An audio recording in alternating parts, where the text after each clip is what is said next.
I got an easy bake oven when I was 6 years old. That's what I asked for Christmas. I got and received it, and caught a little flack from my brother and some of the other boys in the neighborhood, but didn't stop me, and it didn't stop them really. They laughed at me, but they laughed with their mouths full. They were eating those little cakes that come out of that thing when you cook with a light bulb. But so my first exposure to cooking was from an easy bake oven at 6. I had my grandmother here in Hattiesburg was an excellent cook, and most of my fond memories in my childhood that are surrounded by around food came from her house. I didn't start cooking professionally really until the second night we were open here at the Purple Pear Cafe. I was a front of the house guy. I'd worked as a waiter for a number of years while I was going through college, and opening night here at Purple Parrot, I had trained the front of the house staff, and we brought a chef in from Florida. And the chef had a little bit of a drinking problem, was his problem, and he had developed all these great recipes, and we opened with a soft opening. And I don't know if you know what a soft opening in the restaurant business, where you just kind of open the doors. And we opened, and things were going smoothly. Then about 8:30, we started getting a few hitches in our service, and I went to the back, and this guy was nowhere to be found. I found him a little later. He had drank a case of beer out of the walk-in and a bottle of Dr. Tishner's from across the street at the Shell station over there. And so I fired our chef opening night, and night number 2, you know who was back there, and it was me. And so that's when I started my professional cooking career. So. Since that opening night of your restaurant, what you're into now? Well, we opened December 27th, 1987, and we were small. This building was an old dress shop that was built in the mid-'70s, and we took over part of the business and the Purple Parrot Cafe, which is the room we're sitting in now. White tablecloth, fine dining cuisine, and at the time, we didn't have the whole building. We only had part of the building, and there was still a dress shop over on the northeast corner. And so we had a little small space that was open. I just wanted to open a white tablecloth restaurant. And there was a small space open with a door that led to the outside, and kind of as insurance to make sure we were able to keep a fine dining restaurant afloat. We opened a little place we called the Purple Parrot Grill, where we did po' boys and a lot of pastas and sandwiches and salads and things like that. Well, eventually the dress shop moved out after a couple of years, and both restaurants were very busy, and we had a little problem. People couldn't distinguish between Purple Parrot Grill and Purple Parrot Cafe. It was one of the early business lessons I learned. And I was a big fan of New Orleans and New Orleans food, and so we went with a New Orleans theme and changed the name to Crescent City Grill, moved over, and then we opened a place called the Mahogany Bar right in the middle there. So throughout the years, we have evolved in volume as far as how busy we are. We're actually the largest retailer, non-casino of liquor and wine in the state of Mississippi, right here in this little building. So, yeah, business is just growing. Hattiesburg, over the 20 years we've been open, Hattiesburg has grown, but I think as far as how many restaurants we've had open, Hattiesburg hasn't grown. Along with that, what's happened, we've broadened our trade base, I think. So whereas people in McGee who used to go to Jackson, or maybe people in Wiggins that used to go to the coast, now they come to Hattiesburg. And so our trade area has grown. And then you've had all these national chain restaurants come in over by the interstate. And we were in the center of town. Actually, we were on the edge of town when we opened in 1987, and now we're in the center of town. So the town's moved west, and we've stayed right here. Well, the Purple Parrot Cafe is white tablecloth, fine dining, contemporary seasonal southern cuisine would be the best. We do fresh ingredients. We do as much local and indigenous food as we can. A lot of seafood. Both restaurants focus mainly on seafood.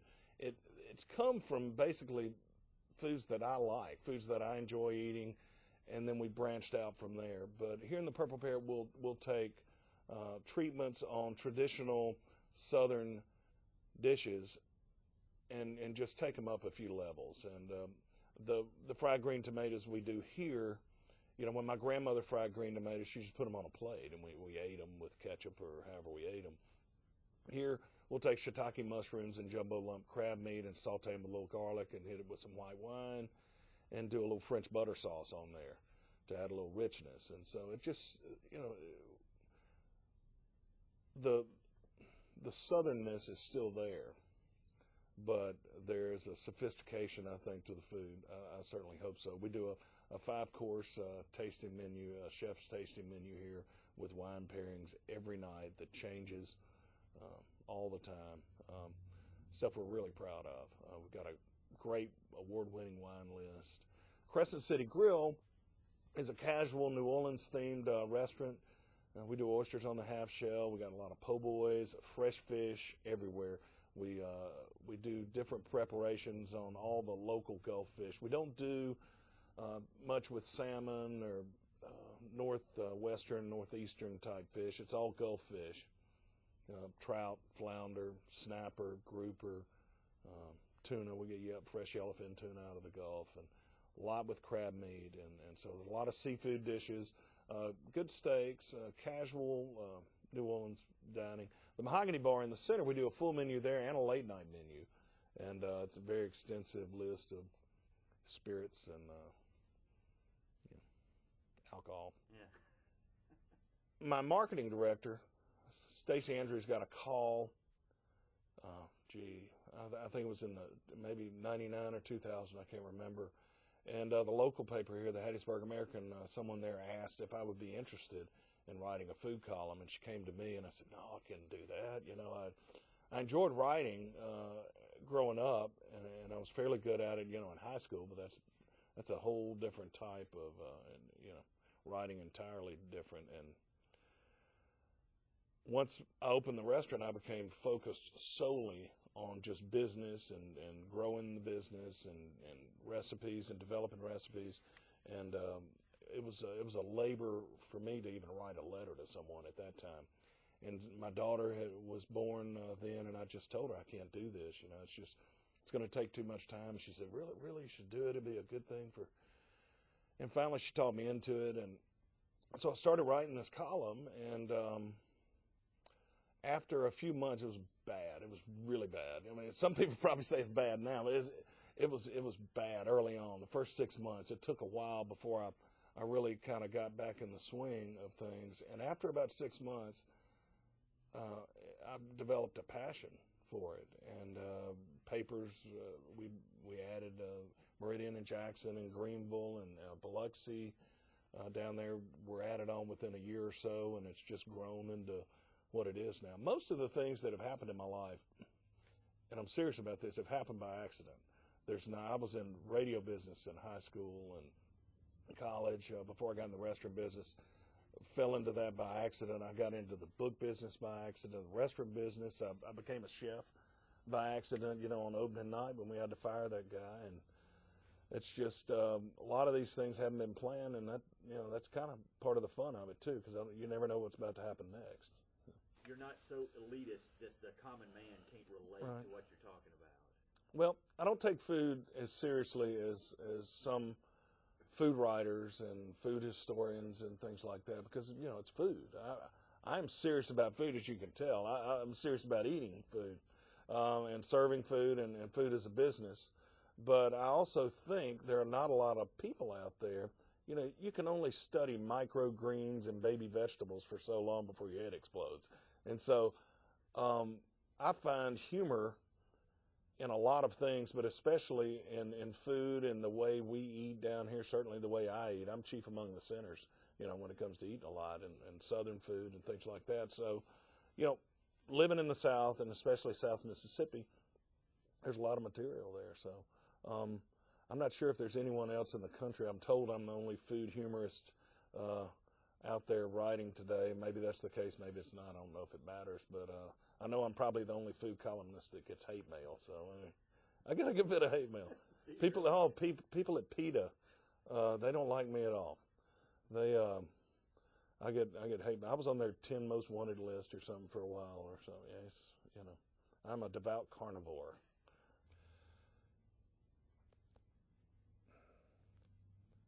after I started writing this food column, it was probably 2001, 2002, I can't remember. I was sitting down, and I went around with a chip on my shoulder for a number of years when I was dealing with friends or business associates in New York or California, wherever I was, and you've got an accent like mine, you know, you open your mouth and automatically you're either Gomer Pyle or Jethro Bodine. You know, it's that kind of stereotypical Southerner that used to drive me crazy when people thought that way. I mean, it's, you know, to a lot of people, the way Southerners are depicted on TV and in movies, you know, you're either Big Daddy on the front porch, you know, in a seersucker suit drinking a mint julep in a rocking chair, or you're the poor kid walking barefoot, you know, down some dirt road, and there was no in between. It's like saying everybody in Texas is a cowboy and everybody in California is a surfer, that kind of thing.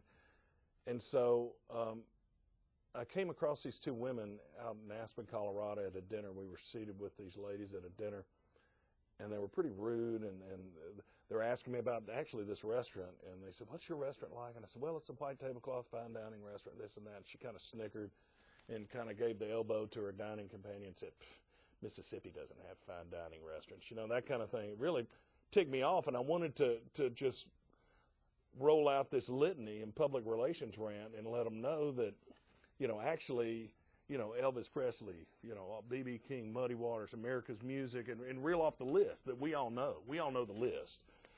And I had this epiphany right then and there that, you know, why am I going to try and win this woman over? You know, she might move down here. And so I had that epiphany, and I was sitting at my house one day and in about 15 minutes wrote this piece called My South. And basically what the South means to me, and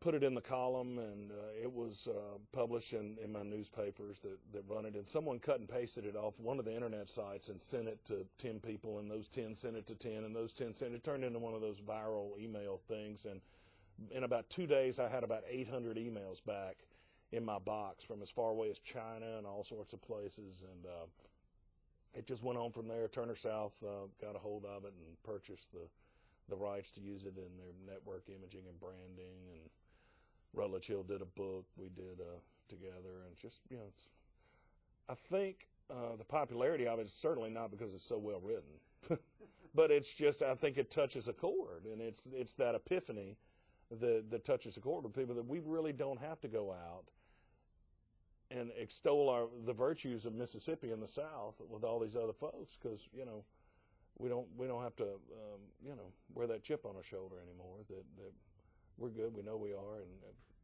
we'd be fine if those folks don't come down and live. We'll turn into Atlanta if they do. So. I think we're on number 7. May 8th, I've got a book called New South Grilling that'll come out, and it's either 6 or 7. But the first book I did was a book called Southern Palate that I did with Wyatt Waters, and a good customer of mine here at the restaurant, a lady named Frances Carnes, is in here a lot. Is always trying to get me to do stuff, and the column had been out for maybe a year or so.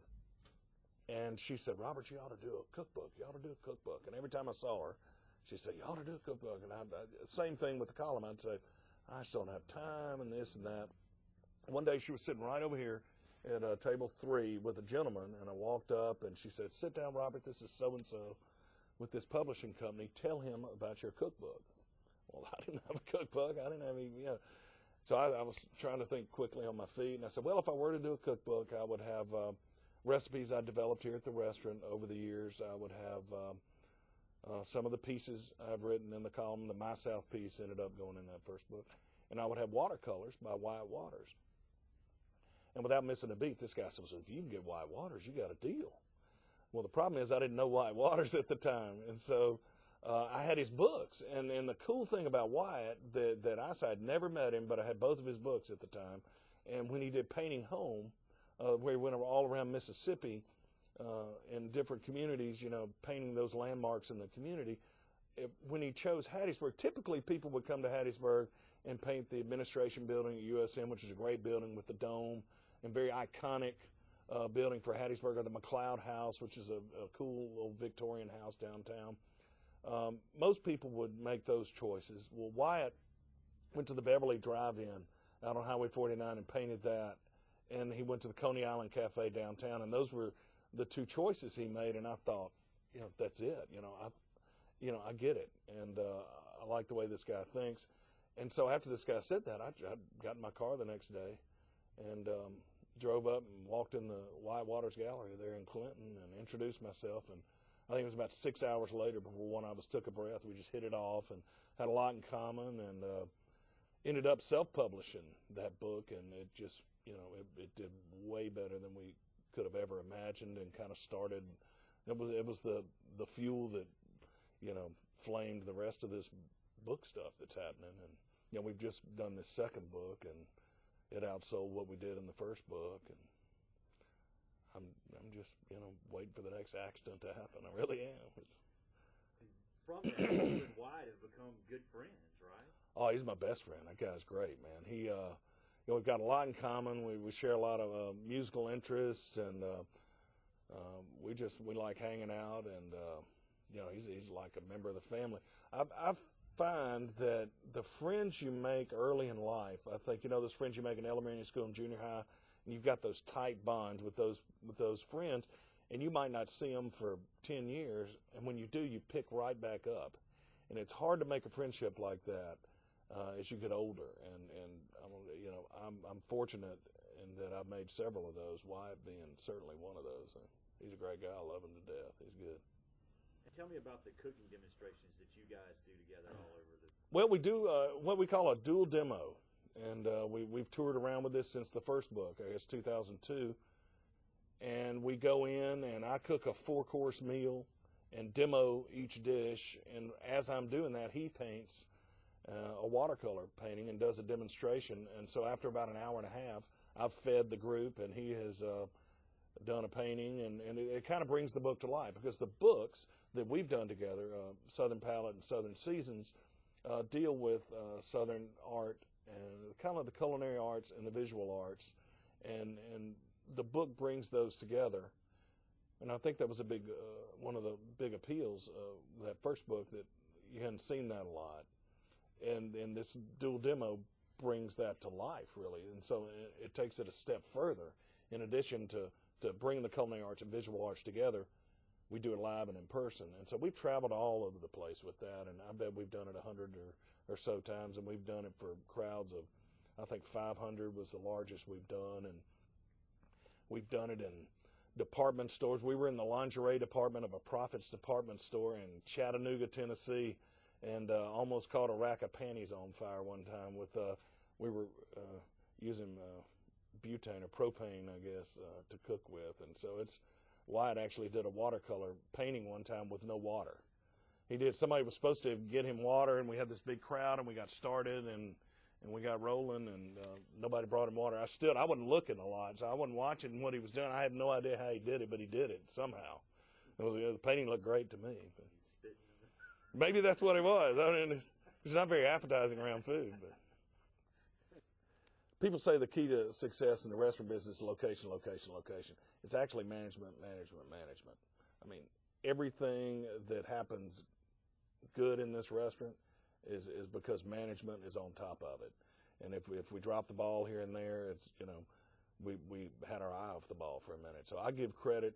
Part of the main reason for my success is I surround myself with extremely talented people, most of which are more talented than I am, and just get out of the way and don't mind who gets the credit. And I always give credit where credit's due. And when it comes to this restaurant, it's the managers that run it and the chefs in the back. And they do a great job. And, when I'm out on some kind of book tour or something like that, it's certainly not me. I'm not the reason, why this restaurant's doing so well. It's those guys. But that's the key. The key is, I think also tenure. We've got restaurant businesses notorious for turnover. And we've been open 20 years, and there are 2 or 3 people in my kitchen back here today that you'll meet who have been here for 20 years. It's very rare. I'd say average tenure in the back of the house on our lunch shift is probably 12 years. So those people could, the guy making gumbo has been here 20 years. He could do it in his sleep. So, tell me about the 5 F's and what that is. The 5 F's are tenets that I've grown to know and love and kind of live my life by. Actually, I kind of looked for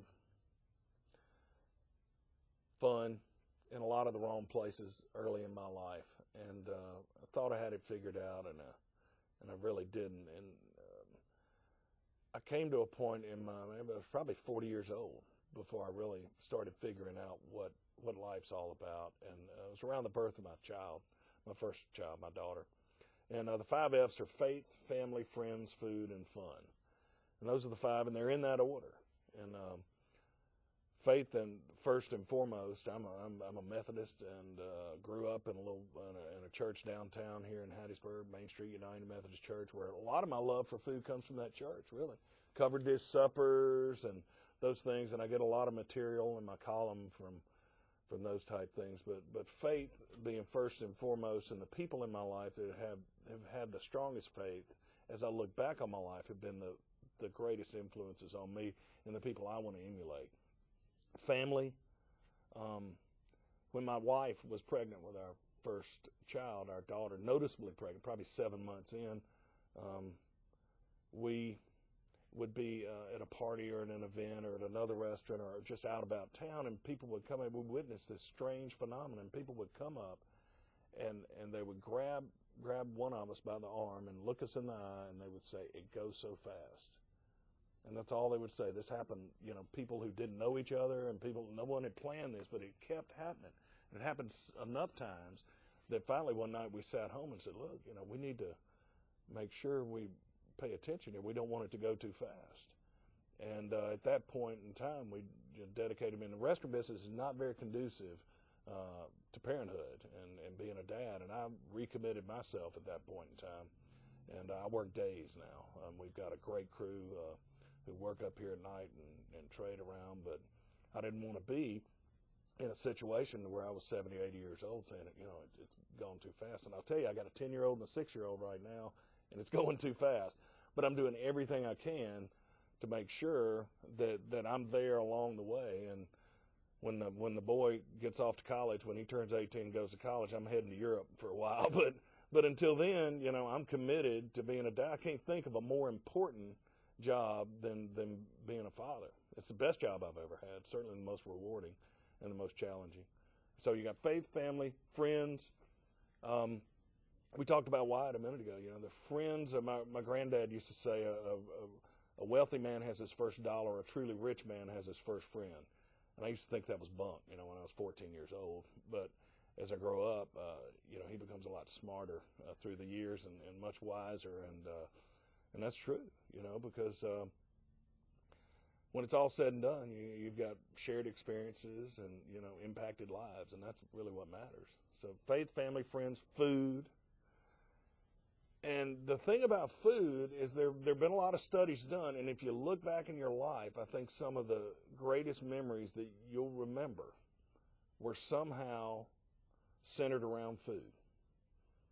I know mine are. You were with friends and y'all went out, or you went out of town and you had dinner together, and sharing a meal, a very biblical thing. You got Last Supper and loaves and fishes and on and on and on. It's a very biblical thing, and down in the South we treat it with a certain reverence, I think. And there's nothing more you do, really. 3 times a day, or like me, 5 times a day. Unless you're newlywed, you eat more than you do anything else. So you have faith, family, friends, food, and fun. And the thing about fun, and I was telling you about earlier, that I searched for fun in a lot of the wrong places early in my life. But what I finally figured out, once I put this together, is that if you've got 3 or 4 more of those F's coming up, faith, family, friends, food, then the fun just happens. And so, my grandmother's, I was talking about what a great influence my grandmother was on growing up and eating. But, we had these great Sunday lunches at her house. Well, I'm a 46-year-old man sitting here talking about something that happened 40 years ago. It made that big of an impact in my life. But you think about it, faith, it was after church. Family were there. Friends were always invited. Food was certainly there, and was great food. And so the fun just came. That's where the 5 F's came from. The best job I've ever had is being a dad.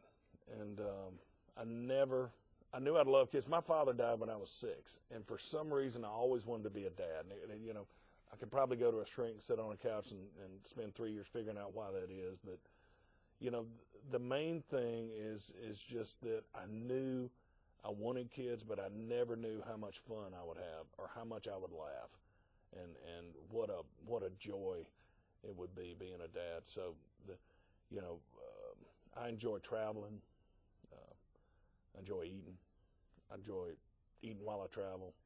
You know, I go. It's all research and development for me. I mean, when I'm out of town, you know, I go to restaurants as like other people go to museums or tourist spots and things. I still go to museums, but you know, I usually hit the restaurant in the museum too. So I just love food. You know, so you know, my family and travel and food are my greatest joys. And writing. I enjoy writing, and I'm getting kind of a little more into some fiction and some other stuff like that. And we'll see what's ahead. You never know. Yeah, I weigh a lot. You know, I exercise for the sole reason just so I can eat more. You know, so I can so I've got really. I mean, you look at me and you won't believe this, but I've got a high metabolism, and if I didn't, I'd probably be 200 pounds more than I weigh now. But I eat a lot, and I enjoy eating. But you know, I exercise a good bit too. So enjoy the little things about food. Why is that? That's so much different than other people. Well, you know, it's just food. You know, I think I put maybe a greater importance on the actual sharing of the meal and the experience of dining, and don't put so much importance on what you're wearing when you eat or where you are when you eat. And then we've got a great atmosphere in here. It's very conducive to fine dining, but most of my favorite restaurants are just joints and places that are all about the food, and that interests me. If it's about the food, then the focus should be on the food. And you know, I don't drink, so I don't get into the wine thing. My business partner is the sommelier here, and we have a very extensive wine list, and so that could be part of it too, because I know a lot of people, you know, experience, you know, the wine and the food and this kind of thing, but I focus mostly on the food. So. And what is your favorite food? Crab meat. Crab meat. I think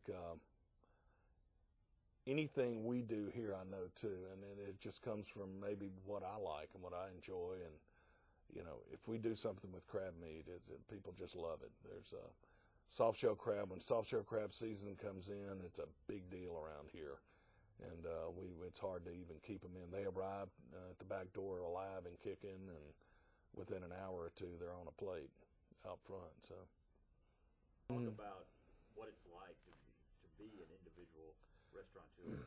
Independent restaurants. You know, I don't want to say we're falling by the wayside, but I think the challenges are greater now. There are a lot of positives in that people tend to eat out more often. People are busy. You've got 2-income families, and that certainly helps the restaurant trade. But independent restaurants don't have the resources that a lot of these national chains, when they go back to headquarters in Dallas or wherever it is, make decisions. That works both ways. I mean, we can make split decisions. If we see something that our customers like, we can make that decision. The restaurant business is tough, but you know, there are 2 or 3 keys that if you just do that, if you take care, if find out where your niche is and what you do and do it well, have great managers, and just stay on top of the business, then, you know, I think a lot of people get into the restaurant business and they kind of romanticized what it's going to be like, and they're going to have their own table, and they get to walk around the dining room and talk to people, and, you know, they're going to make all this money, and they end up opening a place, and on Friday night, you know, the plumbing goes bad, and the dishwasher didn't show up, and so at 2 o'clock in the morning, they're taking mats out and, you know, washing them down, and it's not as glamorous as they thought. And I think there aren't a lot of businesses like that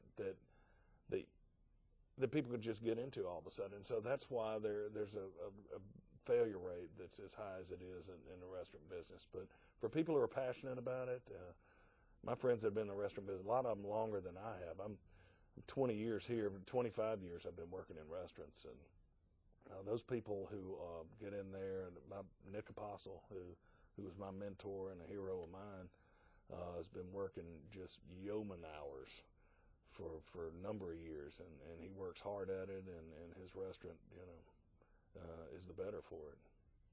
You have a restaurant in Meridian as well, right? Right. We have a Crescent City Grill and a Mahogany Bar here in Hattiesburg, Purple Parrot Cafe in Hattiesburg, and then a Crescent City Grill and Mahogany Bar in Meridian as well. And so Meridian and Hattiesburg, a lot alike. We're just down the road, just down the interstate, a big medical community, large retail, draws from a lot of smaller communities from around that city. And so it was a natural progression for us to head to Meridian.